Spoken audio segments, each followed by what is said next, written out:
Agradecerle su asistencia a este primer día de estas también primeras jornadas, escribir y editar del manuscrito al libro. Una iniciativa de la editorial Dauro que esperamos que tenga una calurosa acogida y se repita cada año como un espacio de reflexión sobre la escritura y la publicación de obras. Gracias también al Centro Artístico, Literario y Científico por ser nuestro cómplice y acogernos una vez más en esta histórica institución que tanto ha hecho por la cultura de Granada. Y por supuesto, estamos muy agradecidos a nuestros autores, los verdaderos protagonistas de esta jornada, por querer compartir con todos nosotros su experiencia y su visión sobre el mundo del libro. En Dauro hemos querido comenzar esta jornada con la mesa redonda El autor y las ventas, ya que en estos tiempos de crisis que corren nos ha parecido muy interesante que varios autores, además de un librero, analicen las diferentes fórmulas alternativas que se pueden adoptar a la hora de promocionar un libro. Para ello, contamos con la presencia de Antonio Rodríguez Lai, más conocido como Toterio, donde te tengo, autor de Desmadre en el Ayuntamiento, libro ilustrado que arrancará sonrisas con sus anécdotas de la administración pública. Suya es la página web elcomic.es y esperamos que nos cuente cómo utiliza la red para difundir su obra. Darío Díaz Andreu ha publicado con nosotros El lienzo de los malditos y con su arte gaditano ha promocionado el libro incluso en la televisión. Además, lleva el blog de la Fábrica de Misterio, plataforma que utiliza para que sus escritos lleguen hasta más allá del charco. Jacobo Reyes y Teresa Vilma, que tengo aquí a mi izquierda, son los autores de La Odisea de Julia, manual para mamás en apuros, obra que ya va por la segunda edición. Ellos, gracias al boca a boca, también me he enterado que tienen un blog, y a presentar el libro allá donde pueden, están consiguiendo que su obra llegue a un gran número de lectores. Miguel Ángel Vilches, autor de Mi querido desconocido, un auténtico bestseller de la editorial que, a pesar de salir en fechas muy recientes al mercado, en junio más concretamente, ya casi ha agotado su segunda edición y va camino de la tercera. Ha conseguido que personajes como Miguel Ríos, Luis García Montero, Laura García Lorca se hagan fotos con su libro. Ya nos contará cómo se la ingenia para promocionar con tanto éxito la obra. Y por último, nos acompaña esta tarde el librero Ginés López de la librería Nueva Gala. Él nos contará su experiencia con las firmas de libros y cómo se posicionan los autores menos conocidos en las listas de ventas. Y bueno, hay varios puntos que queremos tratar en esta mesa y mi primera pregunta para vosotros es ¿cómo se escribe para vender? Es decir, ¿tenéis en cuenta a la hora de embarcaros en la creación de un libro el punto de vista comercial y las modas imperantes? ¿O por el contrario creáis sin tener en cuenta el público lector? Os dejo libremente que vayáis contestando como queréis. Bueno, en principio, de primera, cuando tú escribes una novela, bueno, yo no es que me considere escritor ahora, he escrito la primera novela, no sé cuántas novelas hay que escribir para considerarse escritor, ¿no? Pero bueno, en principio, la primera no la haces con esa intención, no la haces con la intención de vender, la haces porque te sale del corazón, ¿no? Como te sale del corazón, después la editorial lo ve esa intención que has puesto, ese corazón que has puesto de escribir la novela y al final pues puedes conseguir un éxito, que sea poco y no lo sea, ¿no? Pero en principio la primera novela no la haces con esa intención. Después, más adelante, si te dedicas a escribir más novelas, yo creo que ya sí tienes en cuenta el punto de vista del público, porque ya vas conociendo los entresijos de este negocio, porque al fin y al cabo es un negocio. Entonces, una vez que conoces esos entresijos, pues ya vas adaptando la novela a tu gusto y al gusto de los demás, ¿no? Entonces yo pienso que, ya te digo, las primeras novelas no se hacen con esa intención, se hacen con el corazón, y la segunda le pone un poquito de corazón y después más adelante quizás pues sí pueda haber el aspecto más comercial, porque como todo siempre quieres que nos lean, ¿no? Queremos que el público nos lea y a cualquier escritor eso le gusta. Entonces, vamos, yo lo veo desde ese punto de vista. Yo pienso que esto es un poco como un ouróboros, ¿no? O sea, la pregunta sería ¿escribir para vender o vender para escribir? Entonces, quizás en muchas ocasiones, nosotros personalmente, entiendo, y no sé Teresa que me va a decir, que nosotros sí que pensamos desde el primer momento en la población diana y en el público al que nos queríamos dirigir e incluso cómo queríamos dirigirnos. Y por otro lado, pues claro está, cualquier actividad que sea placentera también debe ser sostenible, y para ser sostenible tiene que reportar unos beneficios. Los beneficios no tienen por qué ser solamente económicos o materiales. Un beneficio es El bienestar psicológico que nos puede crear el mero hecho de ver nuestra obra creada. Es más, entiendo que para nosotros, de primera, no sé, Teresa, sería más importante, pero evidentemente la otra parte también está. Si queremos terminar generando un bucle que eso retroalimente una actividad que siga siendo placentera, pues hay que apostar fuerte, entiendo yo, por vender, por la renta. Nosotros en este caso creo que desde el principio sí que lo hemos pensado así. No sé, Teresa, ¿qué puede decir? Pues mira, estoy de acuerdo con él, sobre todo teniendo en cuenta que nosotros, al ser dos, hemos trabajado en equipo y hemos escrito en equipo, cosa que al principio me parecía dificilísima. Entonces, como sí ha dicho Miguel Ángel, yo pensaba más en escribir con el corazón. Pero Jacobo me iba indicando, esto es vendible, esto no es vendible. Entonces mi corazón, como tantos corazones, da marcha atrás, se retrotrae, vuelve y dice, mira, pues la verdad es que así también me gusta. ¿Sabes? O sea que hemos ido... Yo escribía de forma apasionada, pero Jacobo iba poniendo también esa impronta de, oye, esto va dirigido a tal mercado, a tal otro, y tenemos que ver... O sea, ha sido un trabajo en equipo de ajuste, porque al final nosotros queríamos vender, pero no solo no por dinero, que está bastante complicado, sino porque si no vendes, tu obra es que no ha gustado. Entonces pensábamos en que había que vender. Una mejor pequeña postdata. Que lo que pasa es que, claro, éramos dos hemisferios, y ella era el derecho y yo el izquierdo. Entonces, pues bueno, el hemisferio, el cerebro cindido, pues tenía que complementarse, encontró un punto de unión. Y el cerebro que ha salido al final es mucho más que su hemisferio y el mío. Al final ha salido un hemisferio, sí, pero bueno, ahí estamos. Bueno, en mi caso concreto, tengo la primera obra publicada, que es la de Madre del Ayuntamiento, y otro libro que tengo ahora mismo que todavía no se ha publicado y que tampoco lo he terminado. Lo que es escribir, desde mi punto de vista, es un proceso creativo muy complejo. Siempre empiezas con muchísimas ganas, y en mi caso concreto, en el libro que ya tengo publicado, pues lo que tenía muchas ganas de contar muchas cosas. No empezó siendo un libro, empezó siendo un cómic. Lo que pasa es que había muchas cosas que no podía contar como a mí me gustaba, y al final lo que hice fue una obra mixta en la cual hay mucho dibujo y mucho texto. Pero en todos los libros, y en cualquier caso, aun empezando con muchísima ilusión, el proceso creativo tiene muchísimos momentos duros. Hay momentos, sobre todo cuando estás llegando al final, te pones a repasar cosas y ves que no termina de salir. Tienes que hacer un esfuerzo tremendo, incluso aunque salga del corazón, como bien habéis dicho. La cuestión está, en mi caso concreto, yo empecé las modas. Las modas, entiendo, son pasajeras, y lo mismo que te responden hoy, mañana pueden no responder. Lo que tenemos que tener la fortuna es de que cuando tengamos ese proceso creativo, demos con la tecla de ese grupo de personas a las cuales puede llegar. Pero de igual manera, es cierto que al fin de cuentas todo en nuestro subconsciente pensamos, uy, si me hago millonario con este libro. Eso llega en un 1 por 200.000 de los casos, ¿no? Pero en cualquier caso, yo creo que en el subconsciente eso siempre lo mantenemos y pensamos en esa moda en segunda instancia. Pero sí creo fervientemente que si un libro o una cosa que estás creando no la sientes desde muy dentro del corazón, es muy difícil que llegue al final, porque todos esos momentos duros de creatividad que van a ir surgiendo no los soportaría, no podría sobrepasarlos si no fuese por ese convencimiento que tienes que algo que quieres comunicar, ¿no?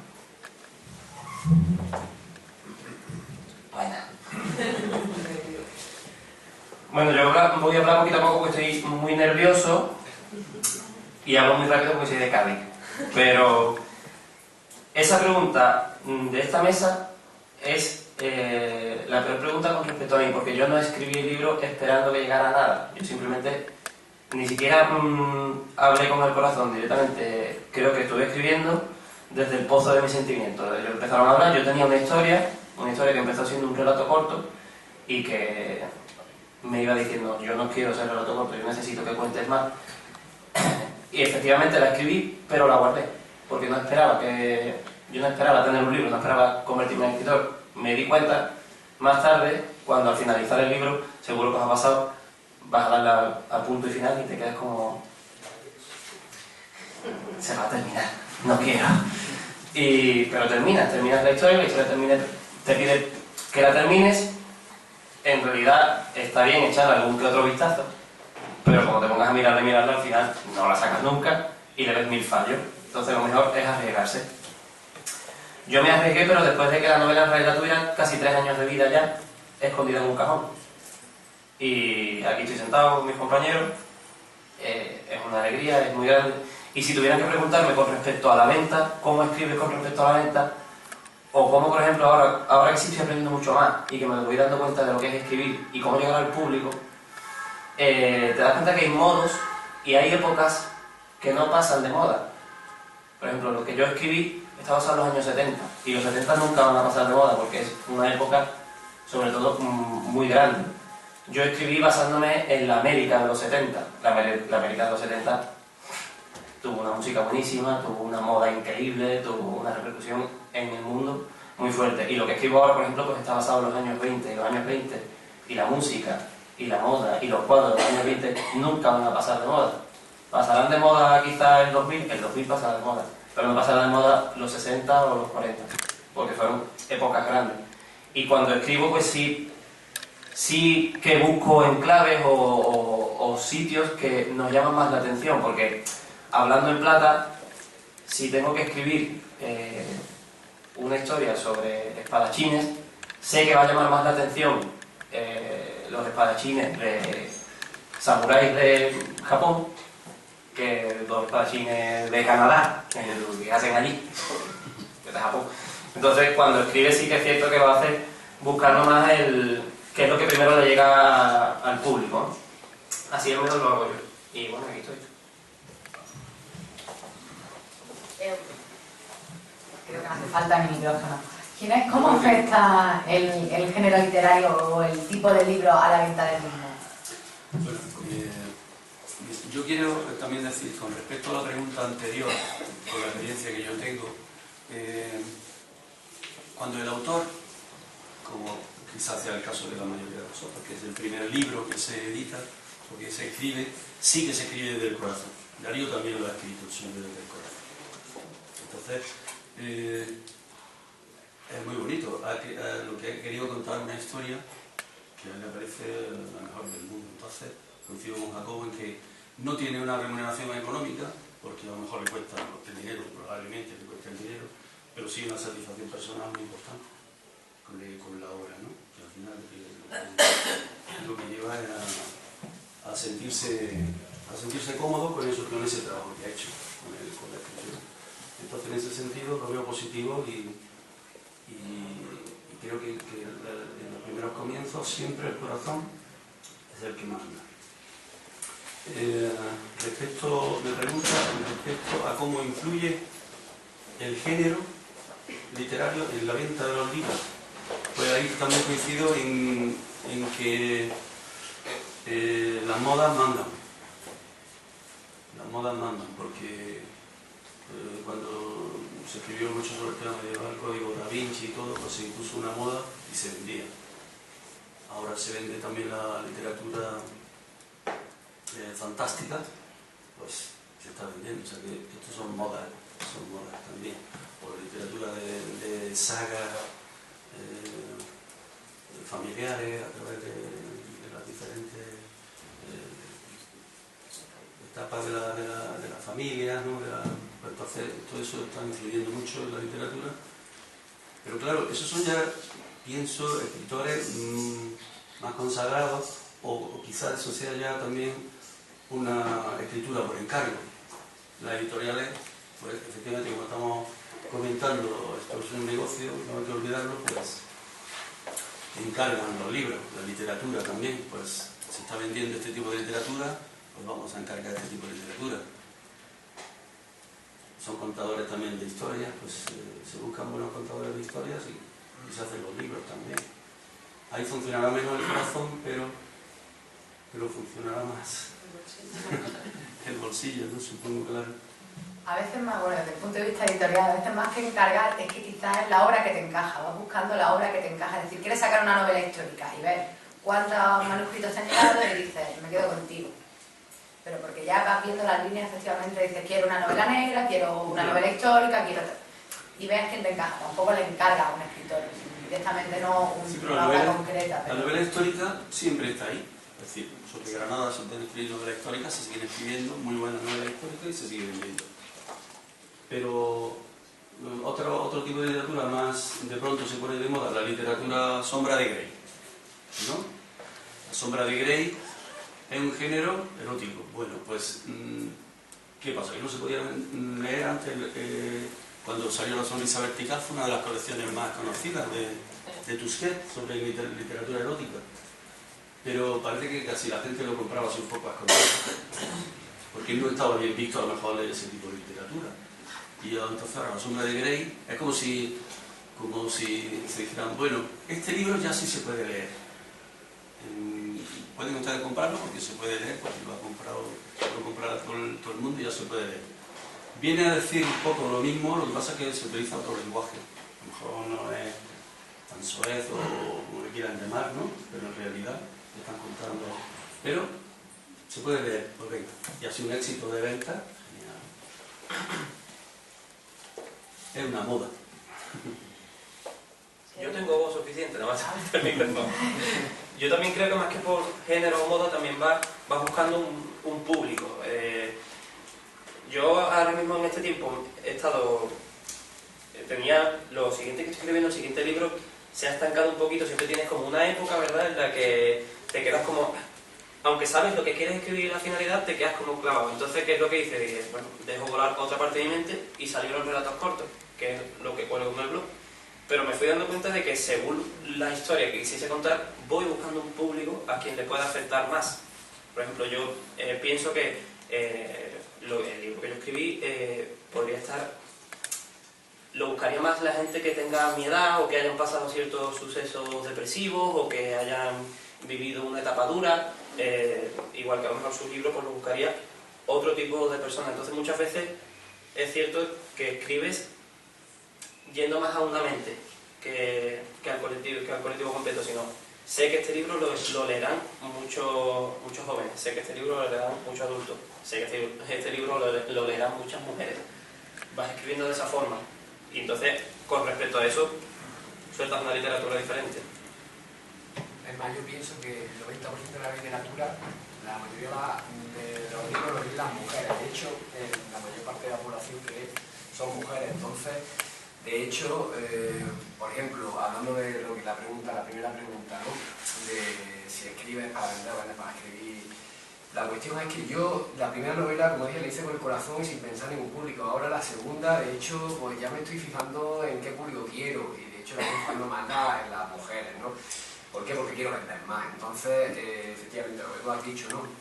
Es verdad que hay un cierto público por el que puede encajar más. Y, por ejemplo, la segunda novela yo espero que lo lean más las mujeres, que después lo pueden leer más jóvenes, lo pueden leer chicos, chicas, personas más mayores, sí, pero bueno, siempre busca un público, efectivamente.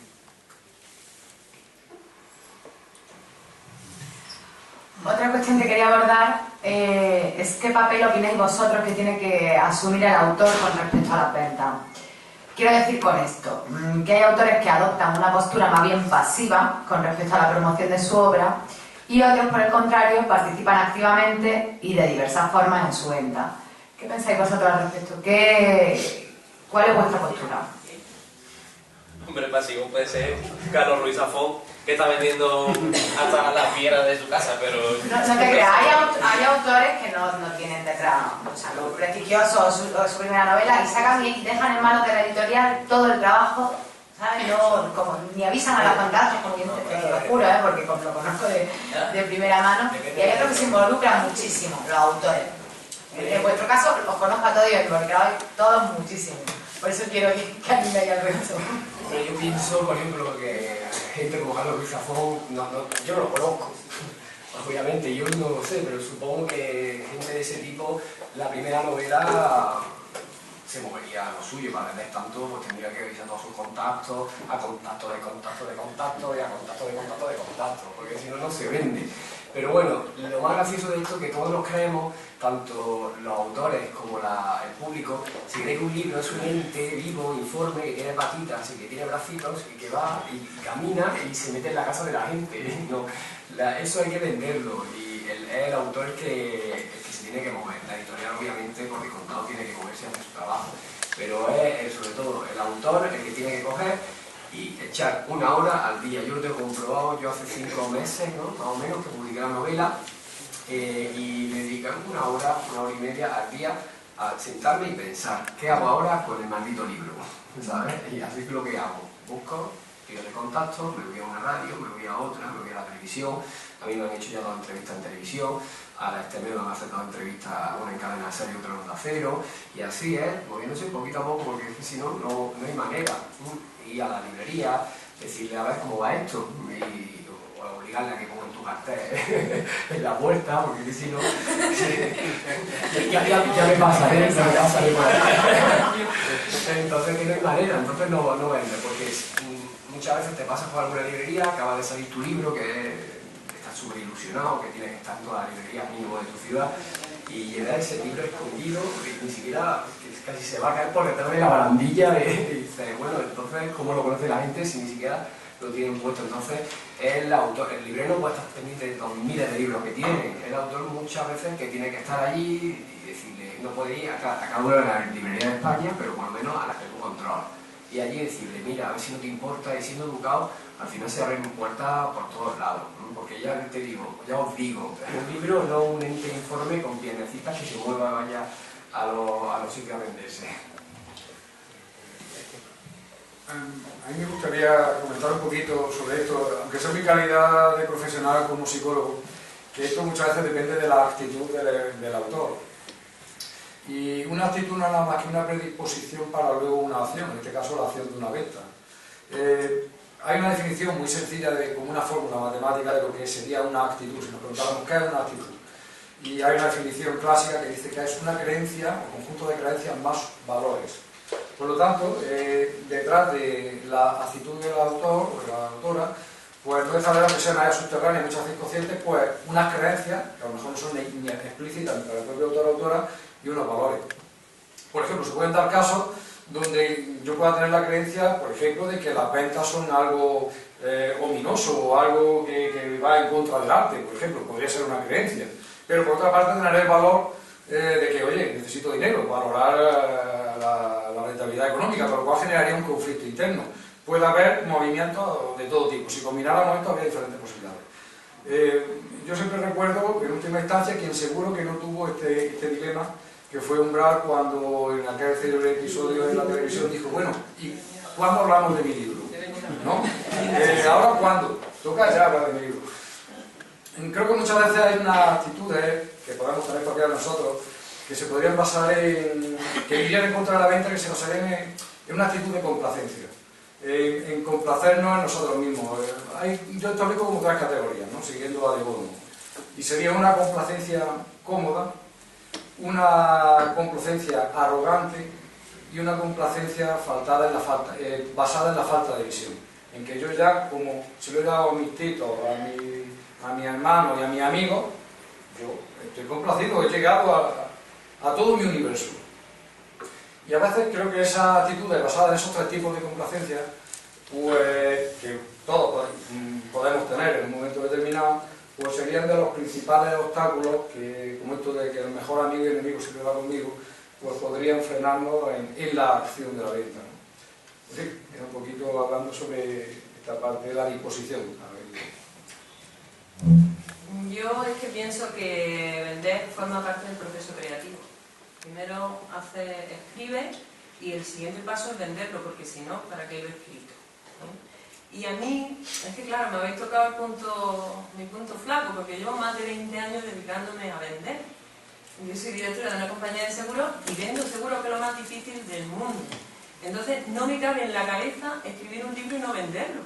Es que conforme me lo estaba entregando María José en la editorial, yo ya quería cogerlo y venderlo, porque para mí era fácil, porque yo vendo cosas intangibles. Entonces yo vi un objeto tangible que decía, dame tanto y es que te lo doy. Oye, era facilísimo. Entonces yo llevo mi camiseta de la Odisea de Julia desde el mismo día que salió. Llevo mi camiseta verde de TDKV y luego me la quito y me pongo mi camiseta de la Odisea de Julia. Ahora la llevo debajo. Y yo he metido el libro en todas partes, en redes sociales, en todas partes, pero es que se lo he colado a mi jefe. He hecho una presentación en TKV en la reunión de directores y más que hablar de estadística, hablaba todo el mundo de la Odisea de Julia. Porque vamos a ver, eso le da caché a ellos, tener una directora que ha escrito el libro, que lo ha publicado con su socio los Jacobo Reyes, eso les da caché. Y ellos me tienen que ayudar a venderlo. Y como hay sucursales en toda España, pues tiene que llegar a toda España. Yo lo veía normal. Por cierto, este libro es que además encaja perfectamente en la filosofía de DKV, ¿eh? Yo ahí apoyo a la empresa, ¿eh? Es lo primero Y hay que buscar la forma de que encaje. Salud. Si no, exactamente. Si no encaja por un lado, tiene que encajar por otro. Pero es que yo no entiendo que se quede uno sentado sin venderlo. Porque es mi obra, es nuestra obra. ¿Cómo la voy a dejar yo en manos de los demás? Que lo harán muy bien, por supuesto. Pero a mí me encanta venderlo. Si no, ¿para qué he venido? Yo digo, no, yo voy a hablar de mi libro.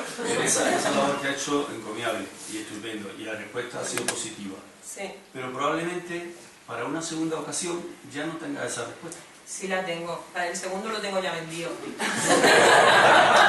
recursos, ¿no? El segundo ya está pactado. Esa es una actitud. Es complicado, ¿no? Eso es complicado. Entonces, ¿qué pasa? Porque también, claro, yo creo que el autor antes ha citado a Carlos Ruiz Zafón. Carlos Ruiz Zafón ya había escrito bastantes cosas antes de que La sombra del viento pegara, que fue con el que se encumbró. Entonces, la editorial, claro, aquí volvemos a lo mismo, lo tuvo que coger la editorial para que subiera la novela como la espuma, ¿no? Y se vendiera. Aparte de eso, independientemente de que la editorial, bueno, la editorial puede coger, la editorial es grande, no vamos a decir nombres, pero la grande, todo lo que sacan no lo venden. Dejaron muchísimas cosas en el camino y apuestan por una, y de esas apuestas, pues a lo mejor el 20% o el 10% pegan pelotazos, que se mantienen con eso, pues sí, probablemente, pero dejan muchas cosas.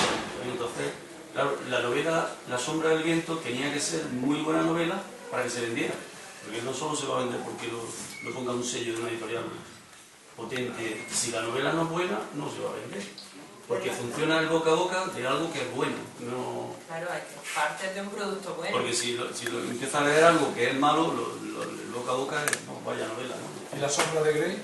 ¿Cómo son literariamente hablando? Yo no debería de opinar. Pero también es que se pone el libro hasta en la sopa, o sea, ahora Aquí, han empezado a bueno, publicitarse los libros en No televisión. estamos grabando, ¿no? Anuncio. ¿Está grabando? ¿Se está grabando? Sí. Entonces no. Bueno, yo he dejado la pregunta, ¿eh? Yo he dejado la pregunta. Pero cada cosa tiene su público y hay tiene un público muy necesitado. Entonces, pues claro, tienen que buscar El 90% del público está necesitado. Están muy necesitados. Pero, Hay mucha vamos a gente ver, muy eso necesitada. existe desde que Adán y Eva. Desde Sí, que pero no Noé le habían dado un que- manual tan mal escrito sobre cómo... Oh, perdón. No, yo no, he dicho tan bien escrito. Yo lo que quería decir al respecto, los autores yo creo que no debemos ser tan pretenciosos como para pensar que nuestros libros se tienen que vender solos, simplemente por el hecho que lo hayamos escrito con mucho amor y mucha dedicación que lo hayamos puesto. Hace falta una labor de trabajar conjuntamente con la editorial, con la librería y desde luego personalmente todo lo que sea posible. Y también una cosa que es muy importante, posiblemente salir en una radio, salir en una televisión es importante, por supuesto que sí, pero sobre todo lo que es más importante es la labor del día a día. Es decir, una labor constante, como has estado comentando, es decir, todos los días dedicar un rato a la promoción del libro, a buscar dónde puedo hablar con alguien que pueda ponerlo un poquito más adelante, llegar a la librería como he hecho yo y si ves que está de perfil, ponerlo de frente para que lo vea la gente. Es decir, de todas maneras, la labor que tenemos los autores está muy limitada en el espacio. Es decir, básicamente nuestros amigos, nuestros conocidos, nuestra ciudad donde vivimos, pero desde luego el mercado del libro es absolutamente universal. Entonces ahí sí es muy importante también, a lo mejor vamos a avanzar sobre ese tema también, la utilización de los medios que tenemos ahora mismo, de internet y redes sociales, para ayudarnos en ese sentido. Pero en cualquier caso es un trabajo constante y que hay que abordar sí o sí, es decir, porque esa misma labor creativa que hemos tenido con el desarrollo del libro tiene que tener su continuidad. Si no creemos en nuestro libro, haciendo todo lo posible para que se venda, pues mejor lo dejamos, no tiene mucho sentido. Pero que de verdad tenemos que tener claro que hay que participar, pero sobre todo con una labor constante. No puedes hacer 4 pelotazos, entre comillas, y olvidarte del libro.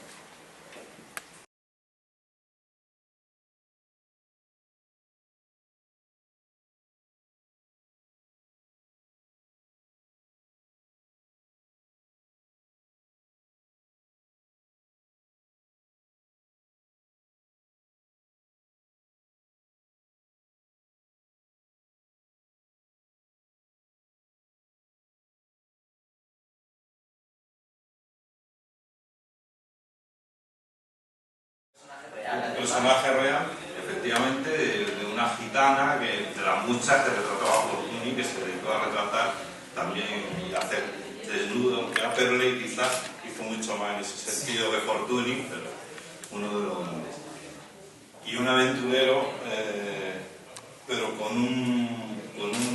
una mirada antropólogo, se nota en el libro, que es sobre el viaje a África, su experiencia por todo el continente, en el que, bueno, hay detalles increíbles en el libro sobre distintas tribus, las tribus que conoce, cómo vive la gente, como hay una mirada ahí de... Yo en primer lugar me gustaría avanzar en cómo cada uno de vosotros habéis incorporado vuestra experiencia, vuestra vida, a vuestra novela. Y si queréis luego lanzamos la pregunta de hasta qué punto eso genera cierta dificultad para ver dónde están los límites de la ficción y la realidad, de la verdad y la veracidad. Empezamos por la... Sí, se ve bien, ¿verdad? En principio, yo creo que no se puede escapar de la experiencia. Obviamente, si uno está escribiendo un libro gráfico o está escribiendo sus experiencias de viajes o aventuras por cualquier parte del mundo, pues está claro que es experiencia, ¿no? Que lo pasas al papel, que lo haces de una manera más o menos entretenida, elegante. Ahora, si estás haciendo ficción, yo creo que ni siquiera la ficción te puedes escapar de la experiencia. ¿Sí? Es decir, no creas de la nada, y no creamos de la nada personajes que bueno, pues no tienen nada que ver contigo, o situaciones o ambientes, en fin. Yo creo que se hace de manera más o menos consciente. En mi experiencia, pues he publicado 2 novelas, la segunda de ellas con Ediciones Dauro, y en las 2 siempre ha habido un elemento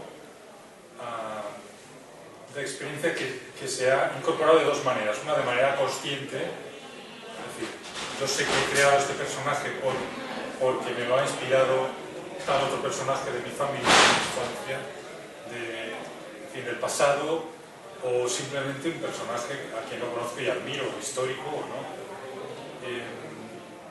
O una situación, o un ambiente, ¿no? Un ambiente, pongamos una orilla de un río, un campo, una montaña, una situación, y luego sí que hay,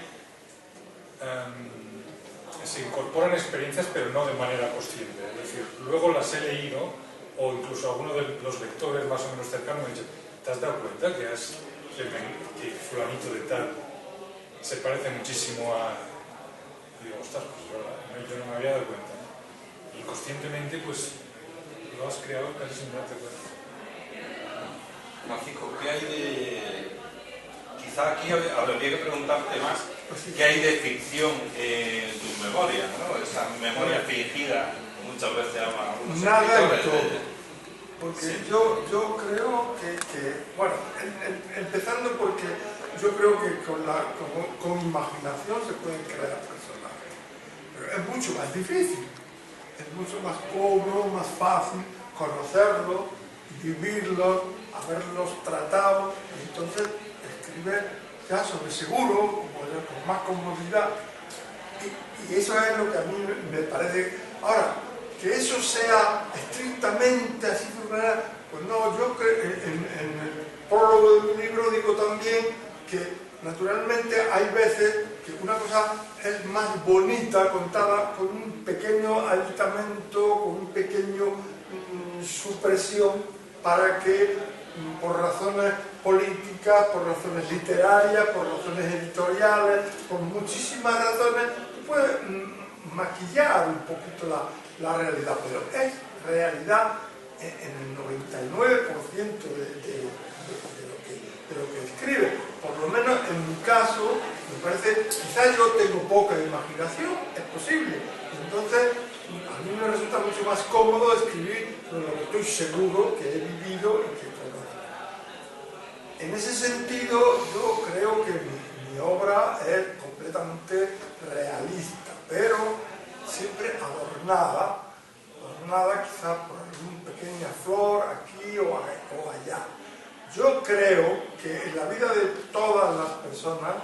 hay un montón de vivencias que son hermosas, que son posibles de que puedan ser útiles, que conozcan otras personas. El problema está en saber cuáles son esas vivencias.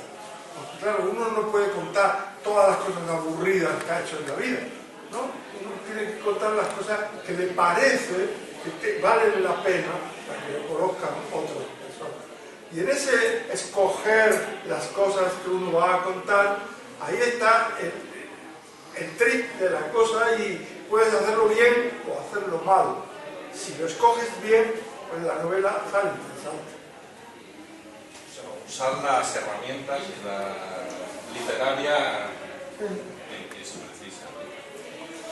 Sí, ¿no? Yo, en el caso de mi segunda novela, de Una de Café Marcial, los cimientos, básicamente que el 80% es real, ¿no? Es decir, yo tenía claro que quería hacer una novela que estuviese ambientada en Granada, que es mi ciudad. Está ambientada además en la Granada contemporánea, siempre estamos habituados a encontrar una novela histórica, que transcurre en el año 2007. Yo tenía claro que quería que saliese ese cuadro de Fortuny, de la gitana, ¿no? de Carmen Marcial, el retrato de una gitana que existió en la vida real, que Fortuny conoció en el barranco de la Torre, que tenía 15 años, y todo eso es real. Y el cuadro existe, está hoy en día en el Museo de Bellas Artes, es decir, todos esos elementos son reales. Y luego quería fundirlo además con mi propia vida, es decir, el protagonista es un profesor de universidad, profesor de historia, que de alguna manera es mi alter ego en la novela. El resto de personajes que salen están basados en mi amigo, hasta el punto de que una de mis mejores amigas me preguntó, pero yo salgo en la novela. Digo, sí, sales, pero además muy al principio, dice, pero muy pronto. Digo, fíjate si sales pronto, que vamos a tu entierro en las 2 primeras líneas, o sea, una cosa totalmente real, ¿no? Pero yo creo que para mí ha sido mucho más fácil escribir desde el punto de vista de que me basaba en experiencias personales. Sí, bueno, en mi caso es un poco diferente porque sí, nunca he pretendido hacer literatura de ficción, sino simplemente propiciar unas creencias conscientemente para mí mismo, en principio a un nivel egoísta incluso, ¿no? Eran experiencias culturales que yo tenía interés en disfrutar a partir de mis lecturas, de un montón de cosas que me daban a entender incluso que esas cosas podrían no existir, por lo sorprendentes que me parecían y fascinantes, ¿no? La variabilidad que tiene el ser humano en diferentes medios muy distintos al nuestro. Entonces, una vez que adquirí esa experiencia, que bueno, ya empiezas a darte cuenta de cosas, nunca acabas, ¿no? Por vivirlas por completo. Incluso cuando repites un lugar o repites una experiencia cultural concreta, siempre encuentras cosas novedosas que no te habías dado cuenta, ¿no? La mente humana funciona muy en base de la discriminación. Tenemos una experiencia, ¿qué pasa? Pues que te quedas con unos cuantos retales de esa experiencia y eso lo constituyes como tu propia experiencia, cuando si hubieras percibido de otra manera sería una experiencia diferente. Pues todo eso se va uno dando cuenta poco a poco. Esa experiencia, al contarla a la gente, y en principio ni siquiera tenía interés en pasar al mundo literario, por lo menos en cuanto a esta experiencia. Me gustaba otro tipo de cosas, la filosofía, pero esta experiencia no. Claro, la gente era muy receptiva y me animaba mucho a que la escribiera, porque decían que eran cosas muy enriquecedoras, ¿no? Para otra gente que no tenía posibilidad de ir a los lugares que yo había ido. Ahí se producía pues una segunda experiencia que acabé tomando el placer, ¿no? y gusto, que era la experiencia de mi experiencia con el texto. Entonces se trataba de era como revivir en busca del tiempo perdido, aquellas experiencias perdidas que había tenido en mi África y que ahora había que hacer las palabras y transmitirlas lo mejor posible para la gente, que fue todo un proceso creativo, porque no era fácil. Me di cuenta rápidamente que la mera descripción no ilustraba lo que yo había vivido. Describir meramente, tenía que buscar una trama algo más compleja para que la gente se hiciera una idea de lo que era África. Y entonces, conscientemente, pues hice el desarrollo de la obra que realizó sobre África, ¿no? que han sido 2. Y bueno, quise hacerlo complejo, porque creo que era lo que mejor evidenciaba África. Primero, capítulos inconexos, porque eso es África para mí. De estar en una selva, pasa y tu problema ya es que no hay autobús. Tú le cuentas a la gente de allí, quieres compartir tu experiencia, mira, es que esto es la selva, es que todos se ríen, ¿no? Te sacan 4 palabras, pero no, ahora el problema del autobús es como muy focal, ¿no? Por eso el libro está hecho en capítulos focales, no tiene nada que ver uno con otro, porque quería que eso transmitía. Y luego pues otro tipo de cosas, las emociones que yo sentía, en fin, buscando describir esa África que había vivido.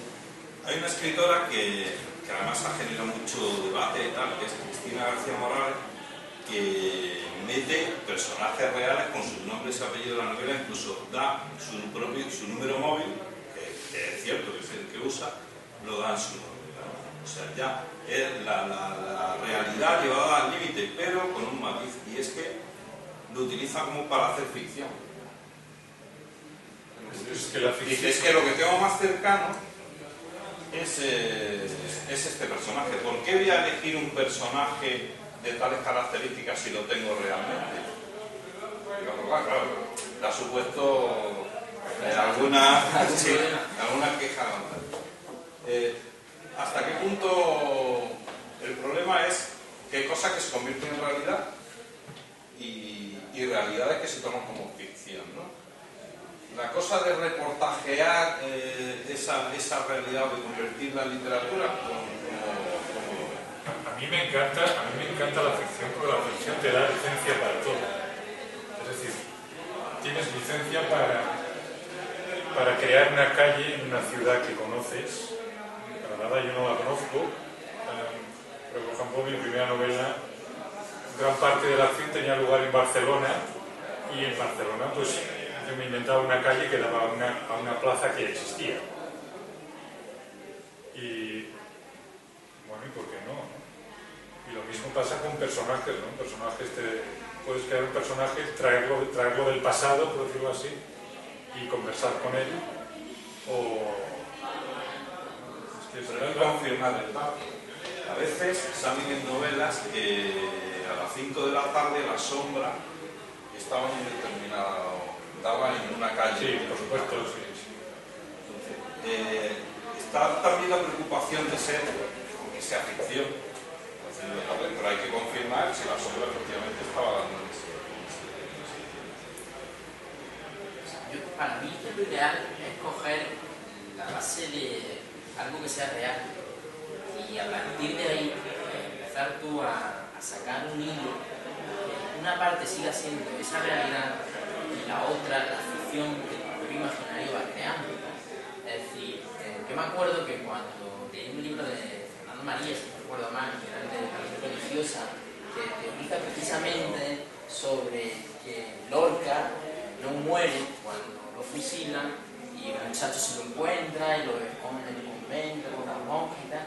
Entonces, a partir de ahí luego, todo el personaje de Lorca se lo encuentra el muchacho al cabo de los años e intenta recordar, porque a base de una serie de pistas. Es decir, esa teorizar con algo que pasó en verdad, para mí es lo bello, ¿no? Es decir, porque la historia, la realidad pura y dura, lo tenemos todos los días en los periódicos, en los propios libros de historia, en el ensayo, no sé, multitud de Por eso es literatura.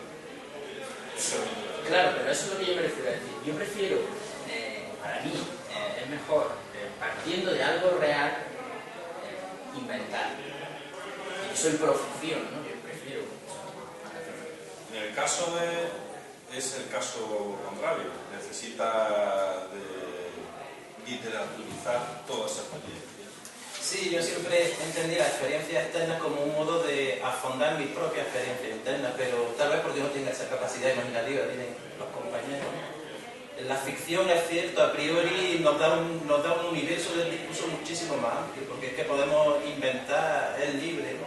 Podemos recrear una realidad que no sea existente, pero yo me fascino lo suficiente con la realidad que existe como para ser capaz de inventar. De todas maneras, no hay que olvidar que tanto Francisco, por ejemplo, escribiendo libros, su autobiografía, como escribiendo experiencias, como puede ser viajes, se escribe siempre lo que se recuerda.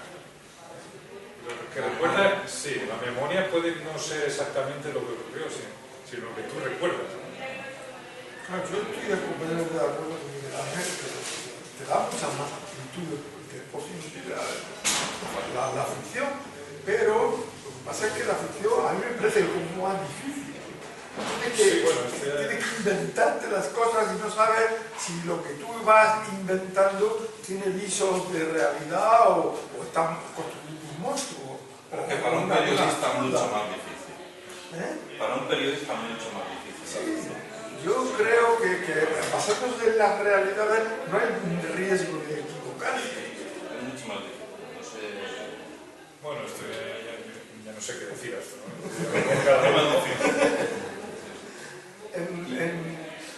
Hay un filósofo inglés que ha escrito un libro que se llama así, La verdad y la veracidad. Pero él lo enfoca de una manera moral. Y eso no creo que es el tema que discutimos ahora. Eso, la verdad es la conformidad con la inteligencia, con el ser de las cosas. Y la veracidad es la conformidad de lo que se dice con lo que se piensa. Eso es su teoría. Bueno, está muy bien. Pero a mí me parece que, bueno, que la veracidad puede ser incluso en casos en que tú tienes que añadir unas cositas, porque el libro no es un dogma de fe, no es un tratado científico, es una cosa para entretener. Y tú lo que tienes que hacer es encajar en la voluntad que tú tienes de influir en la sociedad con tu libro, pues entonces tienes que encajar las cosas como para que influyan lo mejor posible y que conduzcan a donde tú quieres que vayan. Por eso me parece que sí que hay que adornar un poquito la realidad, pero muy poquito. No hace falta nada más que darle el enfoque que tú quieres darle. Totalmente de acuerdo. Y me gustaría que hay de vuestra, bueno, ya había hablado de vuestras novelas, todas hay algo de experiencia, ¿vale? Pero que contaréis ¿qué opináis sobre la literatura en la que no hay vida? ¿La literatura qué? En la que no hay vida. En la que no hay vida. O sea, en estos productos de laboratorio hechos a base de fichas y de historia y como... No, es que no sé a qué te refieres. Sí, este tipo de literatura en el que ves que todos son citas literarias, construcciones de personajes tomadas que parecen de una enciclopedia. Ese tipo de libros en los que ves que no hay alma, que no hay una tal y que... No sé, yo no creo que todavía tenga una experiencia suficiente como para opinar sobre este tipo de literatura. Yo sí que puedo comentar que... Ahora, el boom de novela histórica. No tiene yo soy profesor de historia, ¿no? Leo poco por novela histórica, pero porque me paso, claro, 6 horas al día explicando historia a turnos de secundaria y de bachillerato. Cuando llego a casa, precisamente lo que necesito es ficción, ¿no? Lo que estábamos hablando antes, en vez de tanta realidad, necesito evadirme un poco. Lo que sí es cierto es que yo creo que los libros, esos libros sin alma a los que te refieres, tampoco son tan libros sin alma. En el momento en el que haya un público al que le guste esos libros, ¿no? Y ese propio público que lo está leyendo ya le está dando de alguna manera algo de alma al libro, ¿no? Es decir, para nosotros a lo mejor, ¿verdad? Son libros muy estereotipados, el argumento está muy manido, los personajes están ya consabidos, pero realmente el autor ha puesto ahí una voluntad, ha puesto una intención al menos, ¿no? De crear una historia, algo de alma lleva. Es cierto que no tiene una creatividad como puede tener, por ejemplo, el libro de Francisco, donde se basa en tantísimas experiencias personales, como periodista, como en la guerra, tal. A mí me encantaría sentarme ahora mismo ahí y que nos contara mi tipo de historia, que seguro que tiene. Y siempre va a ser mucho más rico una novela así que esa novela sin alma a la que te refieres. Pero en mi caso, por ejemplo, no creo yo que tenga todavía un criterio tan desarrollado ya como para decir este libro es malísimo y que... No, yo creo que sí, hay que fijarte por si te gusta o no te gusta. Se puede editar, me imagino que con muchos motivos, ¿no? El libro, por ejemplo, de citas o fragmentos, pues puede ser hecho con la mejor intención por un autor o puede ser una idea puramente de marketing, de decir, vamos a sacar esto que igual se vende estas navidades. Pero piensa que en libros como en arte, como en pintura, se ha hecho de todo, ¿no? Desde editar un libro con todas las páginas en blanco. Que se titulaba Lo que los hombres saben sobre las mujeres o algo así. Sí, bueno. Yo creo que la pregunta quizás sería, es decir, ¿qué hace que a lo mejor un libro con este boom de novela histórica que hay ahora, qué hace que unos triunfen y otros no? No exactamente, lo que ocurre es que hay muchas novelas en las que no hay se les ve el armazón, se les ve construidas como para servir, para ser productos y no ser novelas, o no ser libros de divulgación. Por ejemplo, en el tema de antropología, encuentras auténticos tochos bajados de citas, que para saber exactamente cómo es una tribu africana, pues necesita de una bibliografía extensa, y además no te vas a enterar. Sin embargo, el trabajo de José Antonio es una cosa de divulgación. Y muchas veces cuando, en el caso, ¿qué dicen los especialistas? Porque hay veces, al igual que dicen los historiadores de una memoria como la de... Sí, depende mucho de la intencionalidad, ¿no? En antropología, lo mismo que en otras parcelas de la cultura científica y demás. Hay gente que es muy partidaria de eso, de citas y datos muy descriptivos, porque creen que la interpretación de esos datos es una cuestión del lector. Entonces el lector tiene que hacer una lectura creativa e interpretativa, el propio lector. Por eso el autor se convierte como en un transmisor de hechos objetivos. Esto, y no hay vida. Es cierto que son libros que no hay vida. A mí, no sé, no me gusta demasiado ese tipo de literatura. Yo quería una aproximación diferente, ¿no?, a África, donde transmitiera un ambiente. Y eso lo hacía pues recreando la complejidad de la estructura de la obra. Yo estoy completamente de acuerdo, excepto en eso de decir yo no estoy en condiciones de juzgar un libro, ¿no? ¿Por qué no? Si es que un libro es si te gusta o no te gusta, ya está. Si un autor ha escrito un libro que es nada más que para una élite de intelectuales, pues eso no es interesante. Un libro interesante tiene que llegar a cualquiera, claro, naturalmente no a un analfabeto total, pero en fin, alguien que tiene un mínimo de criterio ya puede decir este libro es un coñazo o este libro es interesante. Sí, pero hay libros, por ejemplo, yo me refiero que hay libros que no se conocen apenas y también son libros muy interesantes, es decir, que tampoco eso es una cosa y una regla estricta y estricta. No, pero esto pasa, mira, esto pasa como la música. La música que tú escuchas es la música que ponen en la radio. La música que ponen en la MTV, en la televisión, etc. Que no es necesariamente la mejor música. Con la literatura pasa lo mismo. Claro, y al final... Escuchas y al final dices, oye, ponen esto, lo ponen porque es bueno, ¿no? Lo ponen porque la moda. No, la moda o la casa que está detrás le interesa que se venda eso. El problema, y yo no debería opinar porque soy moderador, pero el problema es que el criterio no se compra en FAR. El criterio se educa. El criterio no se compra en los grandes almacenes. Llegas al Corte Inglés y me da criterio para saber cómo distinguir bueno de otro. Y ese es el problema que hay ante la gran inflación editorial y saber qué canon o qué hay para distinguir un libro. Y es porque no se lee clásicos, entonces no se llega a comparar, no se lee tal. Es que estamos que hay una cultura literaria y lo más de lo más es Dan Brown, ¿no? Pero nos encontramos con una sociedad general,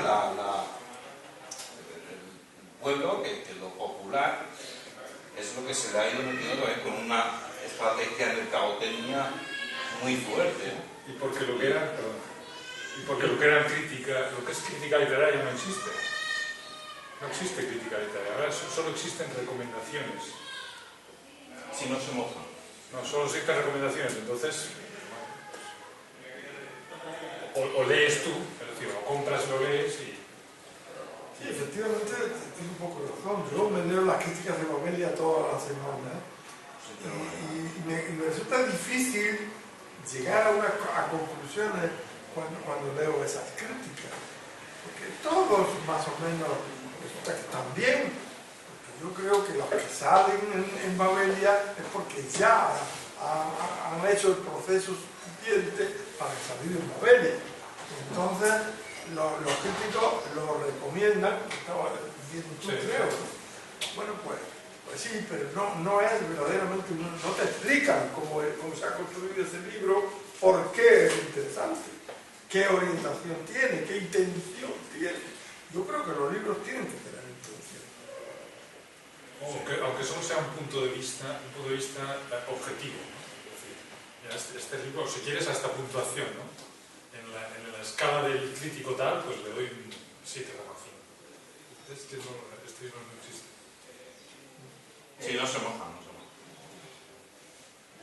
Eso también es un arma de doble filo, porque a lo mejor puede, hay libros que a lo mejor son interesantes de una manera crítica, a lo mejor no hecha con objetividad, sino con cualquier otro motivo, puede hacer que un libro no tenga una buena venta, no tenga una buena publicidad, y sin embargo sea un libro... Puede ser lo contrario. Magnífico, o puede pasar justamente lo contrario. Lo peor que puede pasar es que no salga nada. Lo contrario pasa, ¿no? Ha pasado que ha salido mala crítica. Que hablen de mí para bien o para mal. Y daba un empujón al libro, daba un empujón, sí.